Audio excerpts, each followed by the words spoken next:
सुप्रभात। सब जीवों में परमात्मा है, सब जीवों में परमात्मा है और सब जीवों में परमात्मा का अंश बराबर है। ऊपरी आवरण देखकर किसी से घृणा ना करें। समय निरंतर बदलता रहता है। कभी हम भी सामने वाले से बहुत नीचे आ सकते हैं। जो आया है सो जाएगा, बस इतना ही समझते हैं। मगर अभी नहीं, हमने अभी किया ही क्या है।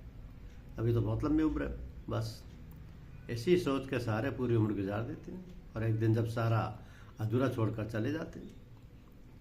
जब सामर्थ्य है तब समय नहीं, जब समय है तब करने की शक्ति नहीं, जब सब कुछ है तब परोपकारी कार्य करने की इच्छा नहीं और सद्कार्य से वंचित रह जाते हैं।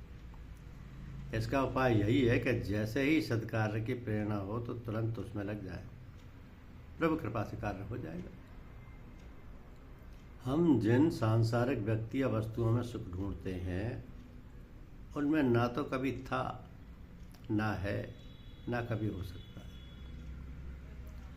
सुख शांति दूसरों को सुख देकर और उनका आशीर्वाद लेकर तो एक बार हमको मिल भी सकती है, अन्यथा नहीं।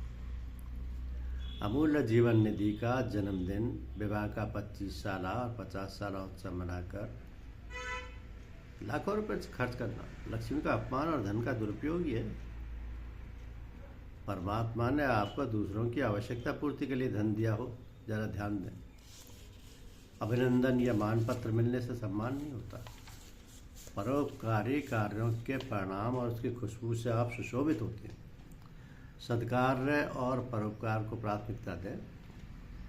परमात्मा ने अपनी अलौकिक आकृति के प्रतिरूप में हर प्रकार से मानव को पूर्ण सक्षम बनाकर आत्मोन्नति करने की शक्ति देकर भेजा है, किंतु मानव अज्ञानतावश अपने को आधा अधूरा समझकर जीवन भर यूं ही रोता गाता है, एक दिन चला जाता है। तो जीवन में कोई ऐसा काम ना करे जिसे आपकी आत्मा स्वीकार नहीं करती हो।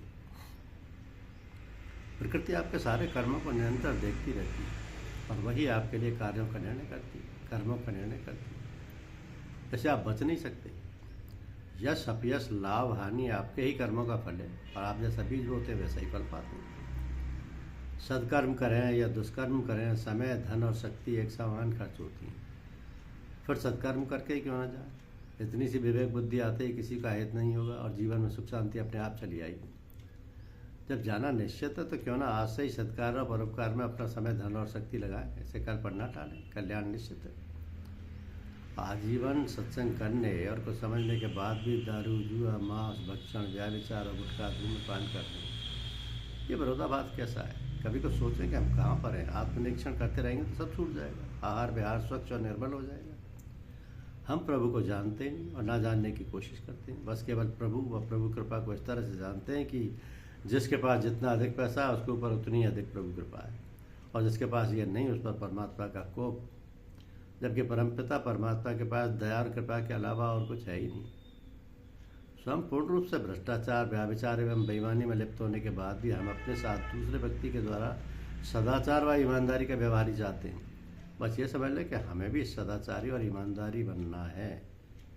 सदाचारी और ईमानदार बनना तो हम कल्याण की दिशा में स्वतः अग्रसर हो जाएंगे। धन्यवाद।